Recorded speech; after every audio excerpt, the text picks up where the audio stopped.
Brother Anil క్రైస్తవానికి సంబంధించిన vote bank ఏదైతే ఉందో అదంతా కూడా ఆయన వైపు తిప్పుకోవడానికి వైఎస్ జగన్మోహన్ రెడ్డి వైపు ఉండకుండా ఉండడానికి చాలా ప్రయత్నాలు చేస్తున్నారు, చాలా పన్నాగాలు పండుతున్నారని చెప్పి కథనాలు వస్తున్నాయి. ఈ అంశానికి సంబంధించి మనతో మాట్లాడడానికి, వారి విశ్లేషణని మనతో పంచుకోవడానికి ఈరోజు మనతో పాటు ఉన్నారు senior journalist, senior political analyst CS Rao గారు ఉన్నారు. వారితో మాట్లాడదాం. నమస్తే రావు గారు. నమస్తే. బ్రదర్ అనిల్, 2019 ఎన్నికల్లో క్రిస్టియన్కి సంబంధించిన ఓటు బ్యాంక్ ఏదైతే ఉందో అది ఏ రకంగా ఆయన వైపు తిప్పించుకున్నారు, వాళ్ళు ఎవరికి ఏమంటే వాళ్ళకే ఓటేశారు.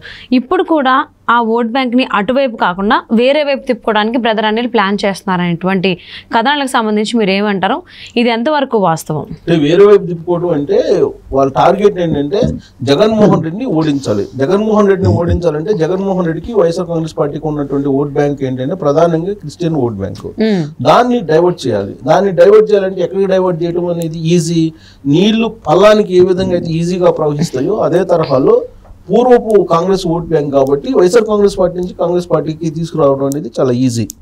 సో అందుకని చెప్పి ఇప్పుడు జగన్మోహన్ రెడ్డి టార్గెట్గా ఉన్నారు. ప్లస్ షర్మిలని కడపలో ఎంపీగా గెలిపించుకోవాలి. దాంతోపాటు percentage of voting Congress party కనీసం 15% ఓట్ బ్యాంకు అనే ఒక టార్గెట్ కాంగ్రెస్ పార్టీ పెట్టుకుంది. దానికి తెలంగాణ ముఖ్యమంత్రి రేవంత్ రెడ్డి కూడా అక్కడికి వెళ్ళి ప్రచారం చేయడానికి సిద్ధపడుతూ ఉన్నారు.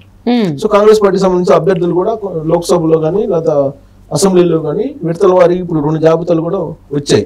దాదాపు 30 నుంచి 38 వరకు ఇప్పటి వరకు ప్రకటించినట్టున్నారు అసెంబ్లీలో. అలాగే లోక్సభకు సంబంధించి కూడా ప్రకటించారు కొన్ని. సో కాబట్టి ఇప్పుడు ప్రధానమైనటువంటి ఓట్ బ్యాంక్ ఏంది కాంగ్రెస్ పార్టీ కంటే క్రిస్టియన్ ఓట్ బ్యాంకు.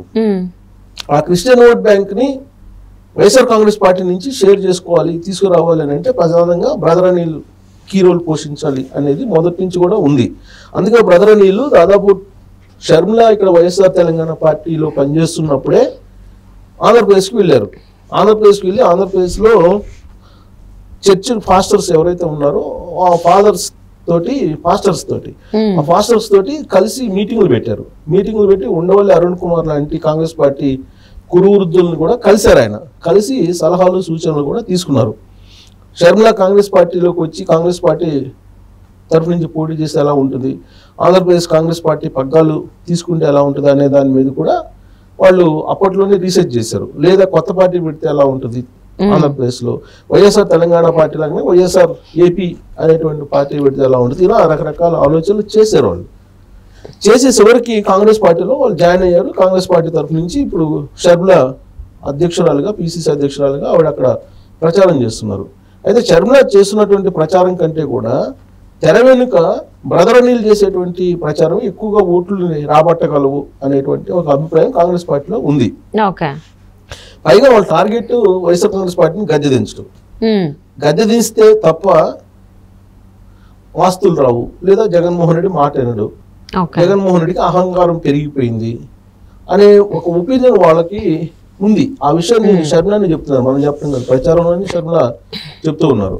సో కాబట్టి ఇప్పుడు టార్గెట్ ఆయనే కాబట్టి ఆయనకున్నటువంటి కోర్ ఓట్ బ్యాంకుని తీసేయాలంటే ఇప్పుడున్నటువంటి పరిస్థితుల్లో క్రిస్టియన్ ఓట్ బ్యాంకుని కనీసం 10 నుంచి 12% చీల్చుకున్నా కానీ జగన్మోహన్ రెడ్డికి అసలు ఘోరంగా ఓడిపోయేటువంటి అవకాశం ఉందనేది వాళ్ళు దగ్గర ఉన్నటువంటి ఇన్ఫర్మేషన్. అందుకే బ్రదర్ అనిల్ మొదటి నుంచి కూడా ఆల్రెడీ ఒక రౌండ్ అయిపోయింది.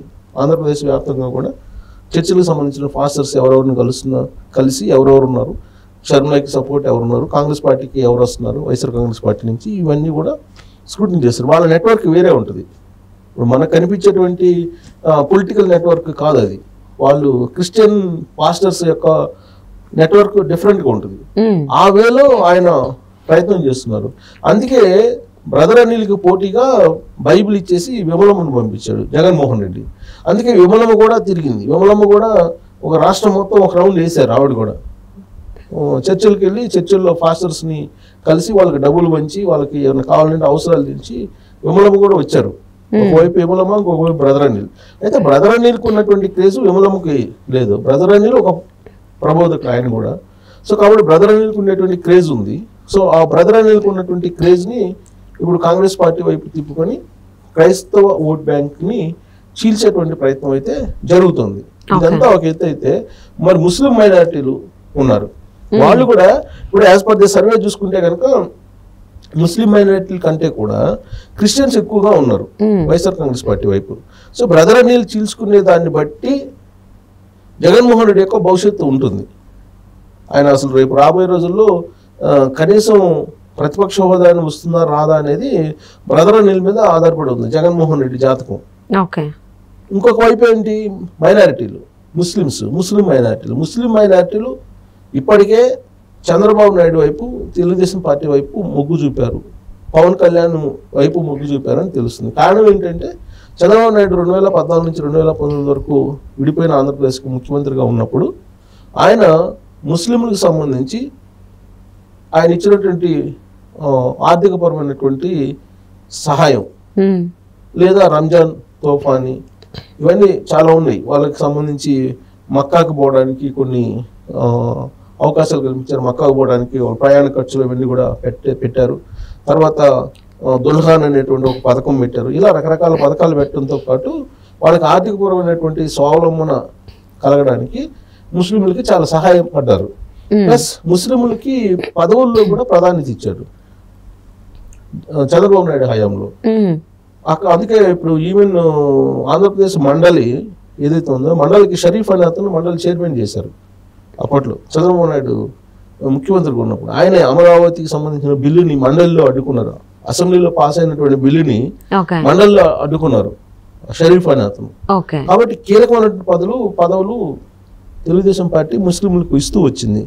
బీజేపీతో కూటమి పెట్టుకున్నప్పటికీ కూడా తెలుగుదేశం పార్టీ మీద ఉన్నటువంటి అభిమానం, చంద్రబాబు నాయుడు మీద ఉన్నటువంటి విశ్వాసం, ఆయన పరిపాలన తీరు ఎలా ఉంటుంది, ముస్లింలకు ఎలాంటి ప్రాధాన్యత ఇస్తారో అవన్నీ తెలిసినటువంటి ముస్లింలు చంద్రబాబు నాయుడు వైపు కొంత మొగ్గారు. పూర్తిగా కాకపోయినా చంద్రబాబు నాయుడు వైపు కొంతవరకు మొగ్గారు. అయితే క్రిస్టియన్స్ని బలంగా చీల్చుకోగలిగితే మాత్రం జగన్మోహన్ రెడ్డి ఘోరంగా ఓడిపోయేటువంటి అవకాశం ఉందనేది కాంగ్రెస్ పార్టీ యొక్క ఆలోచన. సో ఈ రెండు వర్గాలు దేశవ్యాప్తంగా కూడా ఇప్పుడు బీజేపీకి వ్యతిరేకంగా ఉన్నాయి. కానీ ఆంధ్రప్రదేశ్కి వచ్చేటప్పటికి డిఫరెంట్గా ఉన్నాయి. ఆంధ్రప్రదేశ్లో ఏంటి, కాంగ్రెస్ పార్టీ బలహీనంగా ఉంది. వైఎస్ఆర్ కాంగ్రెస్ పార్టీ వైపు ఆ రెండు సెక్టార్లో ఓట్ బ్యాంక్ ఉంది వైఎస్ఆర్ కాంగ్రెస్ పార్టీకి. కాబట్టి ఇప్పుడు ఆ పాకెట్ నుంచి తీసుకునేదానికి ప్రయత్నం చేస్తుంది కాంగ్రెస్ పార్టీ. అంటే పూర్వం వాళ్ళదే ఆ ఓట్ బ్యాంక్, కాంగ్రెస్ పార్టీదే ఓట్ బ్యాంకు. కాబట్టి ఆ పాత ఓట్ బ్యాంకుని తీసుకునేదానికి ప్రయత్నం చేస్తున్నారు. అది కొంత ఈజీ కూడా. దానికి తగ్గట్టు బ్రదర్ అని అనుసంధానం చేస్తున్నారు. సో క్రిస్టియన్ ప్రబోధకుడు కాబట్టి. సో కాబట్టి బ్రదర్ అనిల్ చేసేటువంటి ప్రచారం, షర్మిల బహిరంగ క్షేత్రంలో, ఆమె ప్రజాక్షేత్రంలో చేసేటువంటి ప్రసంగాలు కానీ ఇవన్నీ కూడా జగన్మోహన్ రెడ్డికి మైనస్ పాయింట్లు. ఇంకొక వైపు చంద్రబాబు నాయుడు ప్రకటించినటువంటి హామీలు, సూపర్ 6లు ఏవైతే ఉన్నాయో అవి తెలుగుదేశం పార్టీకి అడ్వాంటేజ్ అవుతుంది. ముస్లిం మైనారిటీలు అనుకున్న విధంగా వైఎస్ఆర్ కాంగ్రెస్ పార్టీ వైపు లేరు. గతంలో మాదిరిగా 2019లో మాదిరిగా ఈసారి ఇటు షిఫ్ట్ అయిపోయారు. బీజేపీతో ఒకవేళ పొత్తున్నప్పటికీ కూడా దాన్ని పెద్దగా పట్టించుకోవట్లేదు. దానికి కారణం ఏంటంటే జగన్మోహన్ రెడ్డి కూడా నరేంద్ర మోడీ తోటి అలాగే బీజేపీతో ఉన్నాడు. కాబట్టి అల్టిమేట్గా రాష్ట్రాన్ని యూనిట్గా తీసుకొని రాష్ట్ర పరిధిలో ఆలోచిస్తూ చంద్రబాబు నాయుడు బెటరా, జగన్మోహన్ రెడ్డి బెటరా అనేటువంటి యాంగిల్లోనే ముస్లిం మైనారిటీలు ఆలోచిస్తున్నారు. బట్ క్రిస్టియన్స్ మాత్రం జగన్మోహన్ రెడ్డి వైపు ఎక్కువగా ఉన్నారు అనేటువంటిది ఉంది సర్వేల్లో. అందుకే క్రిస్టియన్స్ మీద ఎక్కువగా బ్రదర్ అనిల్ ఫోకస్ చేసి ఆపరేషన్ చేస్తున్నారు.